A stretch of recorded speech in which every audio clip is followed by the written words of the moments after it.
Today I would like to explain 3 typical mistakes you can avoid when you choose the location for your next career step in another country. Hello and welcome to my podcast. I'm Michael Kaiser. I work as an international career coach and I help managers and specialists get the job they want with a new employer abroad. So when you're about to make your move to a new location, a new employment, then of course you want to make sure that this is a good choice and you will enjoy living in the new place. And of course, you will also want that the place will be the right one and supportive for the future career steps you are going to take after. And that's the reason I would like to explain a few traps that may be on your way and how you can easily avoid them. Now, the first typical big mistake some people make, then they end up in the wrong location, is by thinking that a place that you really like to go to for vacation or for holidays would also be a great place to work in. And very often, there are exceptions of course, but very often this is not true. Simply because of the fact that you choose these places as something special. So something that is really different from daily life, and assuming that you chose the right location for your daily life for various good reasons, then the locations you like to go to for vacations are probably not a good place for a permanent stay, because they are exactly what they are supposed to be for vacations, or something special, a change from what is around you on a daily basis. And if you move there and work there, then you're not going to have the perpetual holidays. No, of course, there will be the daily routines just as anywhere else in the world, but then you may not have the right things around you that you actually like and maybe also need in terms of the regular life. So it's not a good idea to believe that you will get a never-ending vacation and at the same time you risk that crucial things are missing. Another possible mistake is that you follow the freelancers. Now, the freelancers are in a very special situation, and if you have chosen a career that is based on employment, maybe you want to move up the hierarchies and reach a certain management level and so on, or you get highly specialized as a technical specialist, for example. For things like that, your situation is simply very different from the ones of typical freelancers. The freelancers are people who usually like to have a lot of freedom. They are very often independent in terms of their ability to work remotely, so they don't have to be, or not always at least, where their customers are. And that's the most important argument in that context. The freelancers are not interested in the classic career. So they are happy working by themselves. They don't want a career within a large business. They don't want to have a management position and so on. So all the specialties that only the big businesses can offer, they are not interested in. So they don't care about that. They may care about the weather. They care about their freedom, other things, but not about what usually belongs to the classic career. And if you follow the freelancers, you may end up in a beautiful place, but without any further career opportunities. So you may not even find the right company there And if you choose one of them, one that is available, it may turn out to be a career dead end because it is not a springboard anymore, a stepstone for any further progress. So that's a certain danger here. So yes, some locations are right for the freelancers, but if you are after the classic career, then their places are very often not right for you. And the third mistake I would like to warn of is that you make the decision based on the reputation the places have, but a reputation that actually has become a thing of the past, and the places still live off their reputation of the past, but actually the real situation, the current situation, has become very, very different.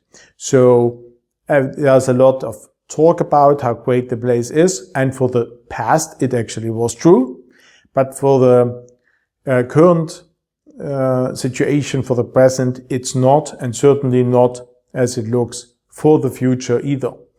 So because it takes a long time until the stories that people tell about places change, obviously they don't go there all the time, so their experience may originate from years back when the place was different, when the place was better. And of course, it simply takes a while until the stories you hear about places get updated. And that, of course, is something you do not want to find out after moving there. You want to find out before you make the decision. And of course, you can, as long as you pay attention to investigating if what you have in mind is actually true, or if it's just something you have heard from others that is not up-to-date information anymore. For example, a sad example from my own background. I'm German, and Germany used to be a country with such a great reputation. It used to be a great country in terms of a career, certainly in certain industries. And very often Germany was one of the best places in the world you could go to as an engineer, for example, in order to learn a lot, do great things, have a great work environment, and basically stay on top of the global developments. Now, this was true for the past, but unfortunately, in many cases, it's not true anymore for my country. Germany has become a country where there is no train on time anymore, and our bridges crash. It's not a joke, and it's not exaggerated. It just happened in my hometown a few weeks ago. Major bridge just crashed, and this is the Germany of 2024. So be careful and check if what you have in mind about the place actually is still up to date, or if, and that is in turn something that you want to pay attention to. Also check if what you have in mind about places that you actually did not consider as being perfect in the past, if the situation hasn't changed there as well. And they maybe were problems, there were problems in the places and good reasons not to go to, but now things have changed and now they are on the way up, and it may be the right point in time to move to these upcoming places that no one is talking about yet, because then you will be one of the first and you can profit from these increasing opportunities that are available there that most people are not aware of.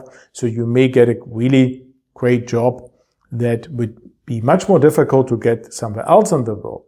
So, and what does all of that mean? It means that you should not trust your gut feeling about the right location too much. There's nothing wrong with starting with the gut feeling, but then you should always research and investigate if what you believe is right about the place, if this is actually the truth. And also stay open and be ready for nice surprises in terms of places that you would have never thought of, because things have changed there and they have become more attractive. So if you do this, then you avoid the risks and you may discover some really nice new opportunities. And of course, you do this by research and especially by networking with the right people, because that is the quickest way to get good information, and it's also the best quality information you can get, especially when you talk to people who are living in the place you are considering moving to, or who have just come back from there and have first-hand and up-to-date information. So again, research is important, and especially networking in that context, as always, helps you make the right decision, and without actually having to spend too much time, because things like that can be done within days or maximum weeks. So this is what you should keep in mind when you are looking for the next great destination. And if you would like help with that, then I'll be very happy to provide you with my support. I work as an international career coach, and I do these things every day. If this is of interest to you, please go to my website. You probably know already that there is this big button you can click on, and that guides you to a free orientation call with me, where we will then analyze what your current situation is, what it means for your choice of possible locations to move to, and all the other things that are necessary until you get the dream job in the location you want. So don't worry too much about it. Just go on my website, click on the button, and trust that I will know how to get you forward from there. Remember, there is also our LinkedIn group that lets you connect with other managers and specialists on the way to the dream job in other countries. And as I just mentioned, you may find exactly the right people there who can help you with their inside knowledge about certain locations. If you haven't done so, please subscribe to the channel. I'm always very happy if you leave me a like, because it helps to make the channel known to more people who would like to work in other countries. Don't forget to activate the bell in order to be informed when I publish my next video here. And let me know in the comment section below what topics you are interested in the most for future content, because then I know what I should actually talk about. That's it for me for today. As always, I would like to wish you all the best for your job search abroad, and today, of course, especially for a wise decision on where to move to. And I'll be back here with more tips and tricks in another week.